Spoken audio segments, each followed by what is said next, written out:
جو نماز کی ترتیب ہے، ہماری ترتیب یہ ہے کہ پہلے مغرب پھر عشاء.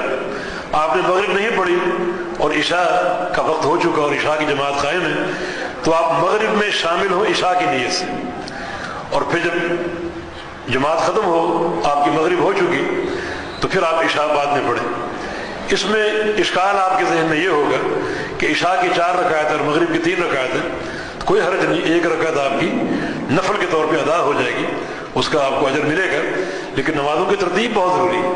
اگر آپ عشاء کی نماز پڑھیں اور مغرب کی نماز آپ کو معلوم آپ نے نہیں پڑھی، تو آپ کی عشاء کی نماز ہو ہی نہیں سکتی.